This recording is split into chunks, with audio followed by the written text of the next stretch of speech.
All right, Luke Linroth, founder of Trinity Training, and I'm going to go through this really fast. So this video is called Faith and Fitness.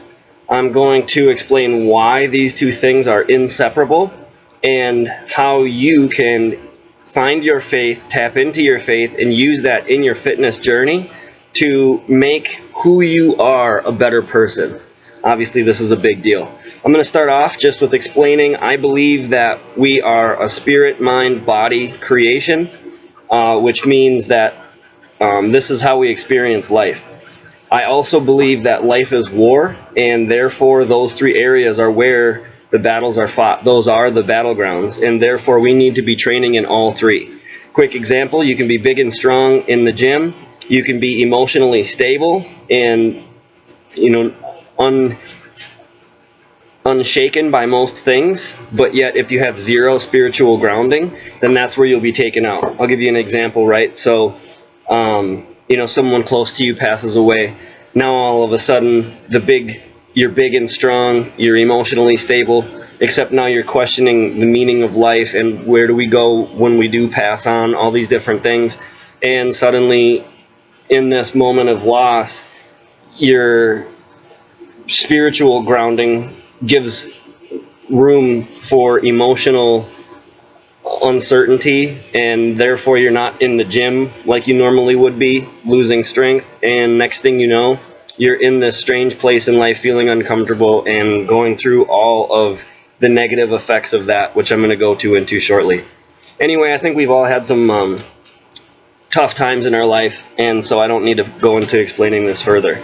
What I'm going to do is I'm going to explain the importance of having your faith and your identity and your fitness journey all, being able to see it all as one thing, and that will dramatically help the ability for your progress in your fitness journey. So we all have our faith in something. Whether you know what it is or not, doesn't matter. I'm telling you that your faith is in something. I'm going to show you how to find out what that is for you, or how to build up the faith that you know you already have, and then how to attach it to your fitness journey so that why you exist, your purpose in life, you can be better at, and the fitness journey will help you become that. So it's not just something that you have to go do 4 or 5 times a week or 6 times a week or whatever. It's because now it's part of who you are, and it will help you be better at what it is that your purpose is in life. So let's start off right away with how do you find where your faith is, or how do you know what your faith is in? I heard a quote a while ago. I thought it's great. You might laugh a little bit, but it says that you don't know where you stand until you won't back down. And I actually think that's from a Slipknot song. I could be wrong, but at any rate, that quote is extremely accurate. And that's really how you know what your faith is in, is what will you not compromise on. You're going to hear that theme consistently here in this video because that is the ultimate point. That's the goal. That's what we're trying to attain.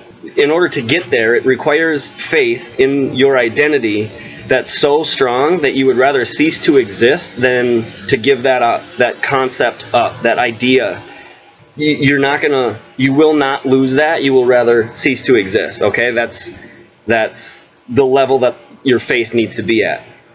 Again, this is across the spectrum. I don't think there's a counter argument against it. We are 3-part beings. I think it's pretty well accepted. Because of that, right, we need to have an identity that encompasses all three. And that identity needs security, and that's where faith comes in. It fills that security void, I guess you could say. The depth of your faith is going to be what the depth of your security in that identity is. And what I'm doing here is I'm going to help you how to build that up. So how you can find your why or your purpose or what your faith is in comes down to the question of who are you, obviously. And, you can start this fairly simply by just answering that question, who are you? And you may come up with things like, I'm a trainer, I'm a bodybuilder, I think I'm funny, whatever. And this is what I call like the blind date version of you. What that means is, that's cool and all, but that's like the version of you that your buddy might tell a friend that he's trying to hook you up with, right? What you need to do is go deeper down that and find out, okay, if I am these things, why? What makes me a trainer? What makes me a bodybuilder? Or, why do I do these things? Why do I think I'm funny? What is it, that driving force? You'll be able to go further down that. You figure out, oh, it's because I really enjoy helping people. That's why I became a trainer. Well, now you're getting closer to your purpose. You're getting closer to your identity. You're getting closer to this why. The end result is what you see at face value of your what. Okay, I'm a trainer. The why is the cause of that end result. So that's the way to look at it. And the deeper that you go, like I said, the closer you'll get to your purpose. On the other side of this, what happens when that why is tested, or when you're unsure about where your faith or your identity is in? And what happens is we get confused in life. If we don't know why we exist, then we don't know what we should be doing. What this ends up with is you become what Zig Ziglar calls a wandering generality, which just means, very low ambition, very low motivation, and you're just trying to make your life easy and it's a miserable way to exist, because you can't avoid life's battles, and trying to make everything easy is just going to leave you frustrated and more angry, except now you don't know why you're frustrated and angry, so you're in this negative cycle. I'm going to help you get out of that, or avoid it entirely, with where we're going with this. So I'm just going to kind of skip ahead here, and we're going to get into the importance of the identity aspect of what I'm saying. And I'm going to go through some scripture here, and this is the best way that I know to explain it. If you don't happen to have your faith in the same place that I get mine from, that's okay. You're still going to be able to draw these conclusions, but I'm not going to hide the fact that obviously I do believe that is the best place to have your faith. At the same time, you'll be able to draw these parallels into whatever you have your purpose, your identity, and your faith in. Don't let it discourage you from watching this entire video. That's what I'm getting at. There's great information here that you're going to use regardless. But continuing on. So Genesis 1:27, at the very first chapter of the most important book in Christianity, says, so God created man in his own image. In the image and likeness of God, he created him. Male and female, he created them. Okay, this I'm bringing to you to explain the importance of identity. This is the first thing that God tells us about who we are and why we exist. He repeats it 3 times. That's the gravity of how important this is. I don't know that that ever happens again in Scripture, to be honest. Our identity and who we are and having security in that is understood to be our basic need. It's like ground zero for where we build who we are from. I'm trying to help you attach fitness to what your faith is in and your purpose, so that you can have that level of motivation going into the gym, into fitness, so that you can attain the results that you want instead of pretending or playing games. Okay, that's the level of importance I'm trying to get at here. So when you have your identity or your purpose threatened, or your faith, you're unsure of where that's from, or what your faith is in is threatened, whether you know where your faith is or not consciously, believe me, it's there. And when that is threatened, you run into really dark times in life. And, we've all been there. I'll just throw one quick analogy out so that we can all sort of get on the same page, right? We've all been through a bad breakup, probably, or can imagine it at least. For those of you that have been fortunate enough to not have to go through that. But so at any rate, what happens is you're in this relationship, you're investing in each other emotionally, financially, physically. And so what ends up happening is this other person becomes as important in your life as you are. And so your identity gets wrapped around this person. Your purpose in life is wrapped into this person. And when you go through this terrible breakup, that's ripped apart. And so your level of investment into your identity being in that other person being ripped away is the level of like catatonic despair that we feel. That's how powerful it is. But the reason it's powerful is because of your identity being stolen and torn out of you. That's the pain. So this is why I'm trying to help you avoid it, or at least mitigate the pain. And I'm drawing this conclusion so that in case you were saying, oh, I don't have faith in anything, I don't need faith in something, and I don't have anything to be threatened. BS, you do too, trust me. It's what you put your time, energy, and effort into, and it will cause you that level of pain if and when it's taken away, which most things can be. And so that's why this is important. Okay? So moving forward, we know what happens when these things happen, is the stress, the anxiety, the depression, fear of just getting through life, going to do things. It's that feeling of what's the point? It comes from this lack of identity. That's key. Moving forward here. What is the solution to this? How do we avoid it? That's why I call this video Faith and Fitness, right? This is where faith comes in. We already talked about it, but you cannot separate spiritual and physical. It's part of who we are. It's the way we experience life. So if you think you're going to go to the gym without bringing, your spiritual existence in the gym with you, you can't.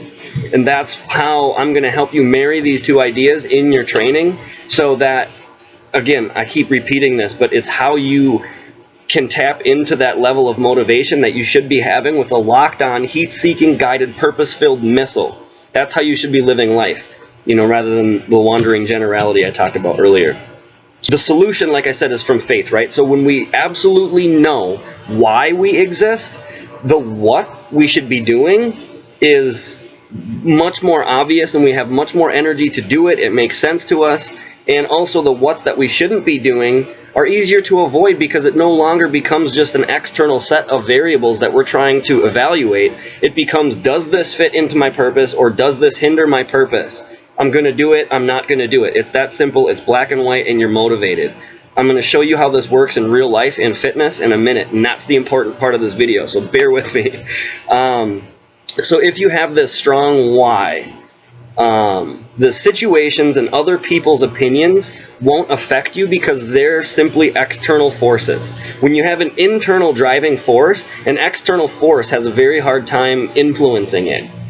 I'm not going to have time to go into that further. If you have questions, reach out to me, but I think that should make a lot of sense to a lot of people. So I'm just going to go ahead and move into the meat of what I'm trying to say. That was just the foundation, laying out how important this is, and I'm convincing you, hopefully, to stay with me for the length of this message. It may be hard to wrap your head around the first time. Watch it a couple times, ask me questions, whatever you got to do.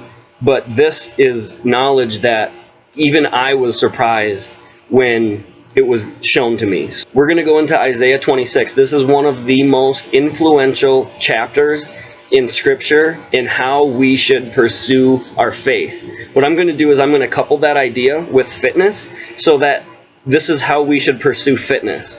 Does that make sense? It's talking about faith. I'm drawing the parallel to fitness. You don't necessarily have to have this big triune God faith to grab onto this, although it will make it ultimately extremely or much more easy.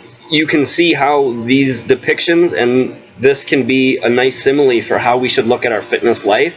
And because it's perfect ultimate truth, it can't, we don't have to edit it and try to fit it in. It's automatic. So this is how we should attack our fitness journey. I'm going to explain it verse by verse. Okay? So starting right away in Isaiah 26, this is so big. Okay, verse 1, in that day shall this song be sung in the land of Judah. I'm going to stop right there, because when they're talking about Judah, what we're talking about is our group of uncompromising, the uncompromising pursuit of fitness, those people that are in that with us. It's the community of the uncompromisingly righteous, as it's called, or as they say it. So I'm going to use that term, but think about it in terms of fitness, right? We have a strong city, okay? So Judah is the people. When they're talking about the strong city, that is maybe your gym, it's Instagram, it's whatever you've built around you as your city, your fortress that you fight this fitness journey from, and everything that you can picture that goes into a city. So the people that are in it, the defenses that are part of it, everything. So that's very important. I want you to picture this stuff in your mind as I continue. The Lord sets up salvation.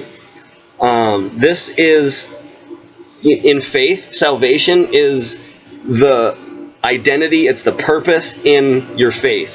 What we're talking about is now this is the purpose in your fitness. This is progress. The uncompromising why has to be wrapped around this perfect identity. It has to be in an almost unattainable finish line for us to pursue. Like Jesus is to salvation, is to our faith, this unattainable finish line. We need to know what that looks like, so that we can have the idea of where we're going and why and what we're pursuing.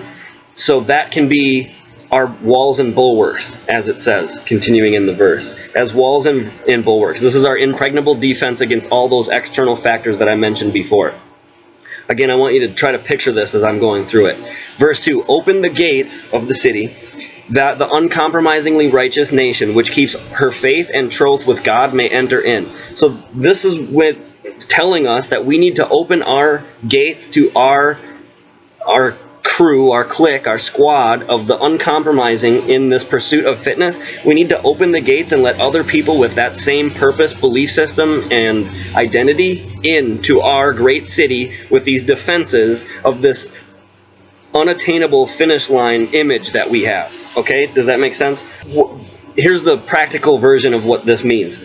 You go to the gym on a Saturday afternoon, it's absolutely gorgeous out, everyone else is out at pools, at beaches, having fun, and you're in the gym crushing legs on a day you don't want to because it's part of your why. All of a sudden you look across the gym, there's bro over there doing the same thing, right? This is someone that we need to let into our city. Open the gates for that person. Say what up. Make them part of this big community that we're building. This is a movement that we're after. This isn't just, I'm trying to look better than everyone else. That will get you nowhere. What we're trying to do is we're trying to train for a lifelong war where the battlegrounds are in these three areas, and that person will help us in that fight. Why wouldn't we bring them in? We can help them. They can help us. We need to build our city. That's the point. No more of this, that person doesn't know what they're talking about, but this person does, but I'm a better lifter than that person, and he can lift more, but I'm got better form. All that crap is garbage. I'll get into that in a little bit, trust me. So, continuing on, verse 3. You will guard him and keep him in perfect and constant peace, whose mind, both its inclination and its character, is stayed on you, because he commits himself to you, leans on you, and hopes confidently in you. What this is saying is that peace comes from not giving into the distractions or temptations which take away from our pursuit in our ultimate why, our purpose, our identity, our faith. Basically what this is, you know, we know what it feels like to cheat on our meal plan. We know what it feels like to skip leg day. It feels like we're cheating on ourselves. It's a terrible feeling, and peace comes from not doing that. It's fairly straightforward and simple, but we need to wrap our heads around this. So what this ultimately means is, if we're cheating on our why, if we're cheating on our faith, if we're cheating on our purpose, if we are cheating on our identity, it will stop being our identity. We will lose it. You know how it is. We've all done it, right? You think you're going to take a couple days off from the gym, something's sore, a tendon starts hurting. All of a sudden it's been a week, 2 weeks, 3 weeks, and now do you want to go back to bench press what you were bench pressing 6 months ago? Or squatting, or, you know, whatever? This is saying that ultimate peace, knowing that you're attaining your why, is where peace will come from. Obviously, I'm talking about fitness here, but this goes across the board for all aspects of what we're doing in relation to our purpose, our faith, and our identity. So, verse 4. So trust in the Lord. Commit yourself to him. Lean on him. Hope confidently in him forever. For he is the Lord. For the Lord God is an everlasting rock, the rock of ages. What this is saying is, act on your why. Act in accordance to your purpose, your identity, that faith that we have in our fitness journey. We need to continuously and always act upon that purpose. Not just think about it, but yes, think about it. But we need to commit ourselves wholly to this, you know, concept. So what that means is, you know, like, in faith, right? We know that God's promises will come true to us as long as we stay in line with what our faith, with our purpose, we continuously, you know, pursue God. We know that these promises are true. They will happen for us. This is the same way we need to look at our fitness journey, right?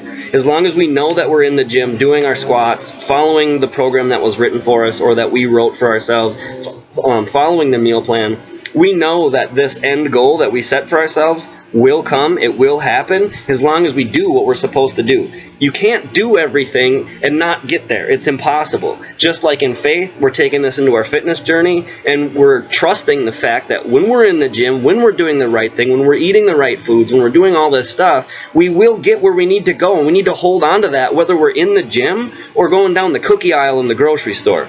You know what I mean?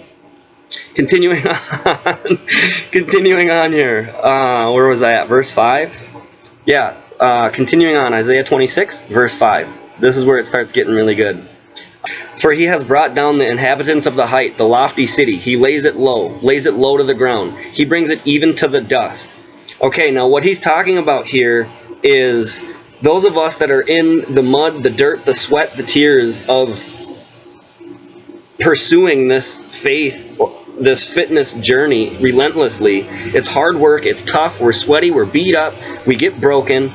But, you know, we go on Instagram and we see these glorified versions of what fitness should look like. 10-minute abs, and here, put this ball in your mouth and chew on it and you'll get lean.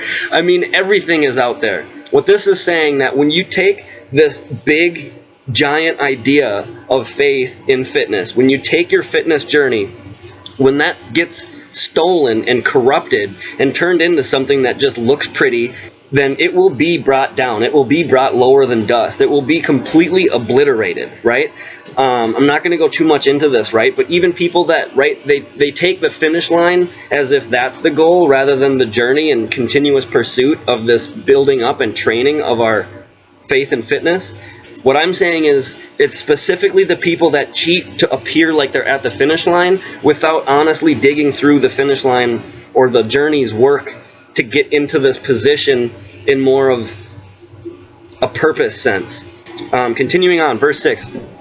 This is really cool too. This is extremely important for anybody that's new coming into this, okay? So turn your ears up. The foot has trampled it down, even the feet of the poor and the steps of the needy. Talking still about that lofty city. What this is referencing is that you don't have to be at the finish line of your journey in order to trample down the distractions, the haters, the people trying to tempt you, the cookie aisle. You don't have to be at some magic milestone in your progress to be there. I'll say spiritually, you know, within yourself. Your purpose, your identity, and who you are and your faith and your fitness journey is there the day that you decide to put it there. So that means the next day that you're in the grocery store going down the cookie aisle, you can say no. The next time that you're out with your friends and they're trying to pass you cheesecake, you can say no. You don't have to be at the finish line for people to hear you say, that's no longer who I am. I am this person. This is what I'm going to do, and I'm done with it because of it doesn't fit into who and where I want to be. So the day one of your fitness journey, I don't want you to feel like you're inadequate to tell your friends, I'm done eating that crap that you always used to see me eating. And if they don't back you in that, then they're not part of the environment that you need to have, which I'm going to get to in a little bit. I know that this stuff is easier said than done. I'm going to touch on that again later. But back to the people that are relatively new to this, feeling like it's hard for you to sitting there looking the same as you did yesterday, but now suddenly you have this new why, and you're going to be telling your friends who have always seen you eating the cheesecake, no, you can't have the cheesecake. If you feel uncomfortable saying that, here's another important thing that I want you to receive. So think about yourself in a year from now of relentlessly pursuing this fitness journey, where you'll be, okay? Now, all your friends and haters and everyone else alike will see that this change was done in you.